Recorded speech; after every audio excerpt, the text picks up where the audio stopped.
Hello guys, good morning. ഞാനിപ്പോൾ ഉള്ളത് മായം അഗസ്ത്യ വൈബ്സ് റിസോർട്ടിൻ്റെ ഭാഗത്താണ്. അപ്പോൾ നമ്മൾക്ക് ഇന്ത്യക്കാർക്ക് അല്ലെങ്കിൽ ലോക ക്രിക്കറ്റിൽ എല്ലാവർക്കും സന്തോഷിക്കാനുള്ളൊരു വക ഇന്നലെ 8/3/2026 സംഭവിച്ചു. T20 വേൾഡ് കപ്പ് ഫൈനലിൽ ഇന്ത്യ ചാമ്പ്യൻഷിപ്പ് നേടി. തുടർച്ചയായ 2ാം തവണയാണ് ചാമ്പ്യൻഷിപ്പ് നേടിയത്. ഇതുകൂടി 3 പ്രാവശ്യം നേടിയിട്ടുണ്ടെന്നാണ് എൻ്റെ ഒരു വിശ്വാസം. അപ്പോൾ നമ്മുടെ തിരുവനന്തപുരത്തുകാരനായ വിഴിഞ്ഞത്തുകാരനായ ശ്രീ സഞ്ജു വിശ്വനാഥ് സാംസൺ,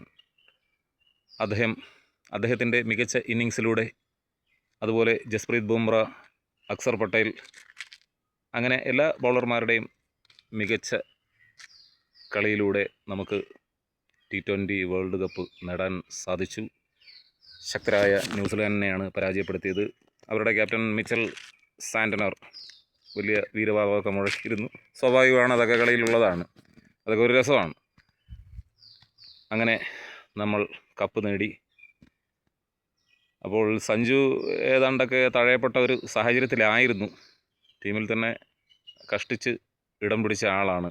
എന്തായാലും അദ്ദേഹത്തിനെ ദൈവം മഹത്വപ്പെടുത്തി.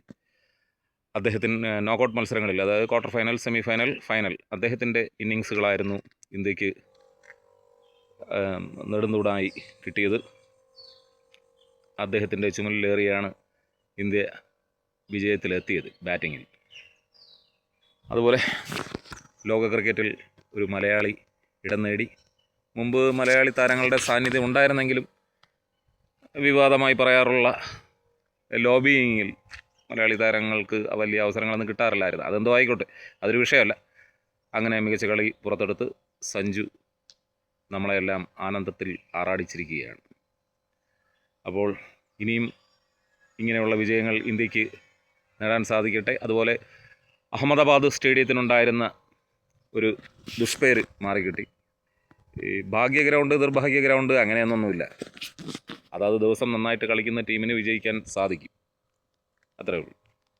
അന്ധവിശ്വാസങ്ങളുടെ പുറകെ പോകാതിരിക്കുക. ഇന്നെല്ലാവർക്കും ശുഭദിനമായിരിക്കട്ടെ എന്ന് ആശംസിക്കുന്നു. ജയ് ഹിന്ദ്.